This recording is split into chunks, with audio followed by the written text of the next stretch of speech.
नाज़रीन आदाब, उर्दू खबरनामे में आपका खैर मकदम है और अभी तक की खबरों के साथ मैं हूं मीर हिलाल हांजरी। सबसे पहले सरहदी जिला कुपवारा के उड़ी सेक्टर में फौज के इन्फेंट्री बटालियन पर मिलिटेंटों के खुदकुश हमले में 17 फौजी जवान हलाक, जबकि इस हमले में 4 मिलिटेंट भी मारे जा चुके हैं। और जम्मू और कश्मीर में 1990 के बाद 27 सालों में फौज पर किए गए हमलों में इसे सबसे खतरनाक और खूनैन हमला तस्वुर किया जाता है। खबरों के मुताबिक मिलिटेंटों ने सलामाबाद नाला से इस पार आते हुए इन्फेंट्री रेजिमेंट में डोगरा और बिहार रेजिमेंट को निशाना बनाया और ज़राए के मुताबिक मिलिटेंटों ने कैंप में दाखिल होते ही बाथरूम, मेस और बैरक्स को हद बनाते हुए अंधाधुंध गोलियां चलाने के अलावा ग्रेनेड से भी हमला किया, जिसके नतीजे में 17 फौजी जवान हलाक जबकि 30 के करीब जख्मी हुए हैं।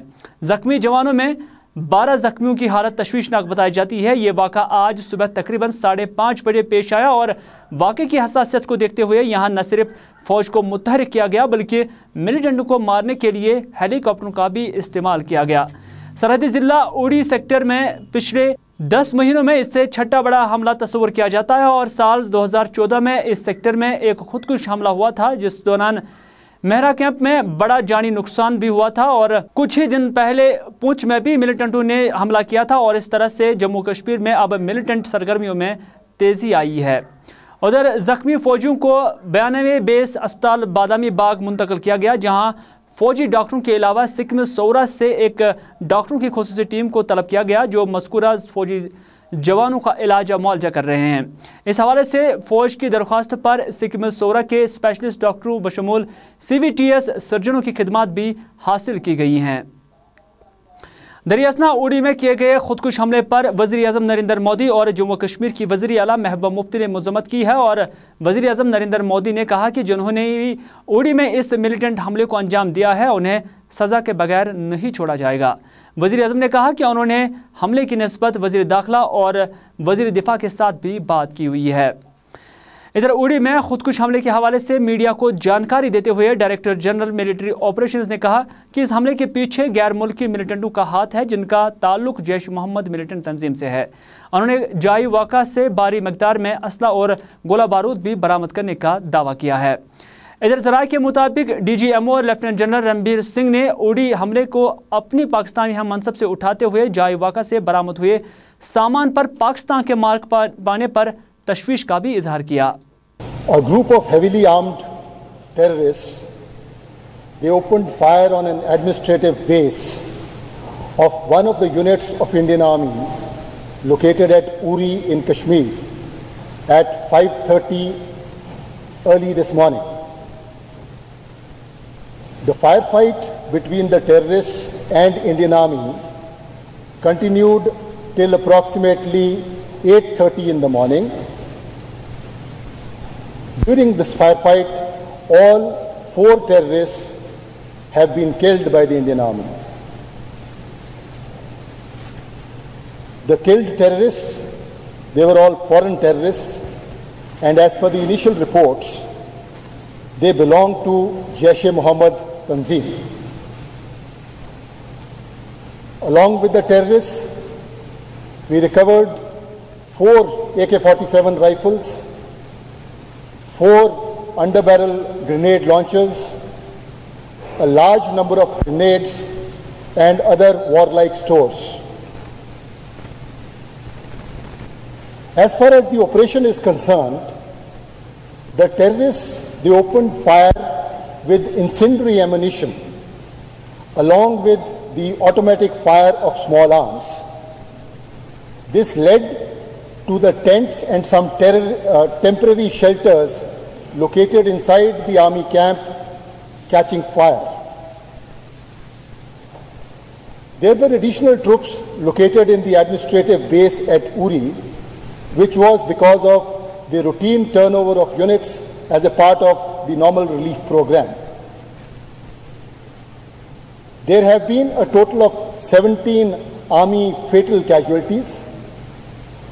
However, of these, 13 to 14 casualties have been primarily because of the tents and temporary shelters having caught fire. I must also mention that the operation for clearance of this entire complex is still in progress. The Indian Army is carrying out a very deliberate and a methodical search of the entire area in and around the military complex at Uri. उड़ी में militant हमले के फौरन बाद ही वजीर दाखिला राजनाथ सिंह ने रूस और यूएस दौरे को मुलतवी करते हुए दिल्ली में एक आला सतही मीटिंग तलब की, जिसमें कौमी सलामती के मशीर अजीत दोवल, दाखिला सेक्रेटरी राजीव मिश्रा, सेक्रेटरी दिफा जी मोहन कुमार और सुरागरसा इदारों के सरबराह ने भी शिरकत की। मीटिंग के दौरान कश्मीर के हालात और खुसूसन उड़ी हमले के हवाले से गौर-खौज हुआ और ऐसे वाक़ात का पेश आने से कबल ही तमाम ज़राए को मुत्तहर करने की ज़रूरत पर भी जोर दिया गया। वज़ीर दिफा मनोहर पारिकर और फौज के सरबराह दिलबीर सिंह सोहा ने मिलिटेंट खुदकुश हमले के फौरन बाद ही कश्मीर का रुख किया और श्रीनगर के 92 बेस बादामी बाग में जख्मियों की इयादत के बाद वज़ीर दिफा को पूरे हमले के हवाले से आगाह किया गया। दोनों ने बाद में उड़ी जाकर सूरत हाल का भी अज़ खुद जायजा लिया। अवामी इत्तेहाद पार्टी के सरबराह इंजीनियर अब्दुल रशीद ने कहा कि जब तक न कश्मीर के अवाम को हक खुद इरादियत का मौका दिया जाए, तब तक मुसल्लह फ़ौज और कश्मीर के नौजवानों की माओं को यह दर्द सहना ही पड़ेगा। इंजीनियर अब्दुल रशीद का कहना है कि मसला कश्मीर उड़ी जैसे वाक़ात की वजह है। बरसगीर में अमन अमान की बहाली के लिए अगर जम्मू कश्मीर के लोगों को हक खुद इरादियत का मौका दिया जाए तो शायद इंजीनियर रशीद के बकौल कश्मीर से लेकर कन्याकुमारी तक माओं को खून के आंसू नहीं रोना पड़ेगा। में जो कुछ भी आज हुआ, हम सिर्फ ये कहना चाहेंगे कि जो हिंदुस्तान की माएँ हैं वो आज हिंदुस्तान के सियासतदानों से, मोदी जी से और बड़े लोगों से ये सवाल करें कि आखिर कब तक वो लाशों को उठाती रहेंगी, उनकी गोदें कब तक खाली रहेंगी। और हम यही कहना चाहते हैं कि जब कश्मीर में खून बहता है तो शायद हमारी बात कोई नहीं सुनता। हम ये कहना चाहेंगे कि जो आज 17 फौजी हिंदुस्तान के मारे गए, वो तो कम से कम उनके हाथों में हथियार था, वो लड़ने के लिए उनके आगे लड़ रहे थे वो भी हथियारबंद थे। तो एक हथियारबंद ने दूसरे हथियारबंद से लड़ाई की। लेकिन जब कश्मीर के लोग लड़ते हैं तो वो निहत्थे होते हैं। जैसे आपने देखा कि हारवन में जो लड़का शहीद हुआ, इसी तरीके से पुलवामा में बासित को जिस तरह से मारा गया, वो तो निहत्थे थे। हम इसीलिए चाहते हैं कि अगर वाकई हिंदुस्तान की सरकार चाहती है कि पूरे बरसगीर में अमन आए, तो और वो ये चाहते हैं कि कश्मीर से लेकर कन्याकुमारी तक, उड़ी से लेकर कन्याकुमारी तक माओं की गोदें खाली न हो, तो उसके लिए सिर्फ एक ही रास्ता है कि जम्मू कश्मीर के लोगों को है कि खुद इरादा दिया जाए। नहीं तो उड़ी से लेकर कन्याकुमारी तक गिरने वाले हर एक खून के कतरे का हिसाब नेहरू जी से लेकर मोदी तक को देना होगा, क्योंकि उनकी हठधर्मी, उनकी अना और उनकी चौधराहट ही कभी किसी फौजी की मां की गोद को खाली करती है तो कभी बासित की मां की गोद खाली करती है।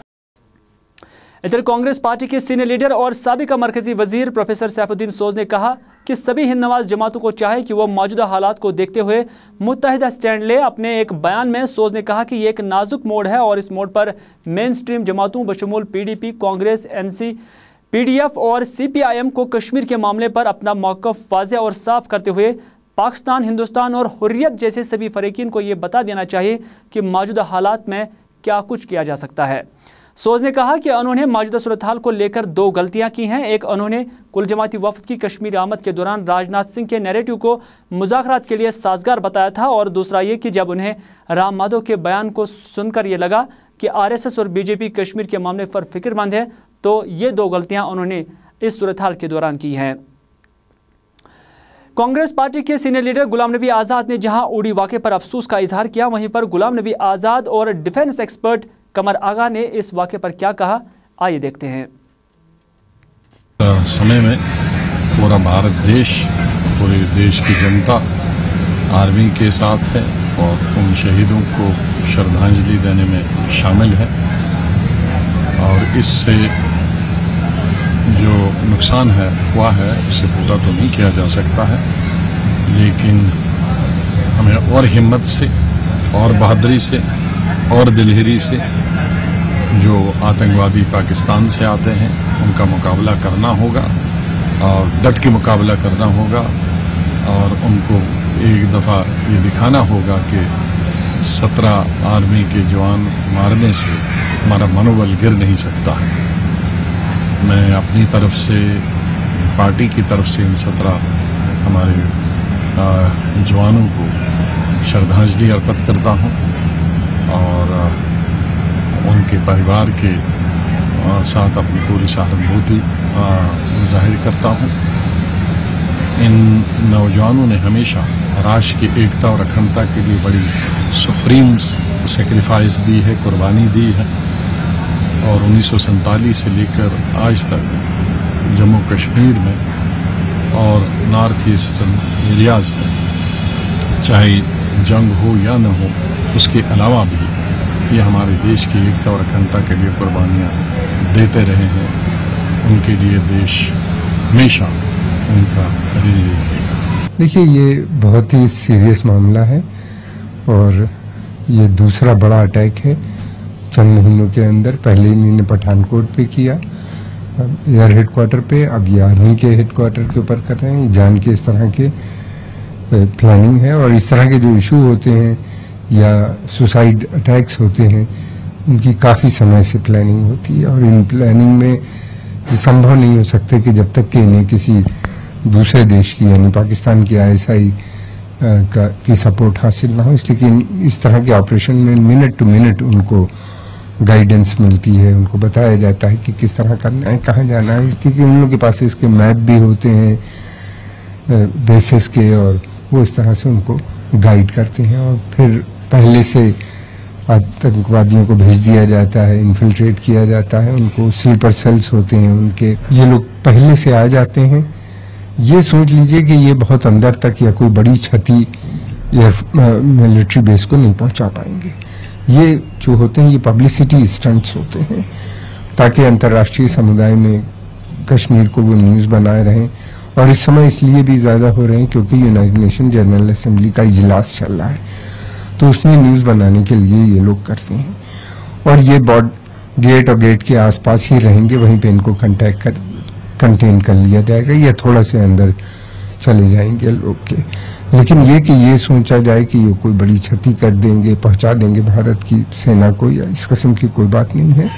और ये जो है प्लानिंग के साथ आए हैं और ये एक अखबारों में चाहेंगे कि न्यूज़ बनी रहे, पाकिस्तान में ख़ास तौर से बनी रहे और दिखाने के लिए अंतर्राष्ट्रीय समुदाय में न्यूज़ बनाने की कोशिश करने का ये एक तरीका इनका होता है बहुत पुराना।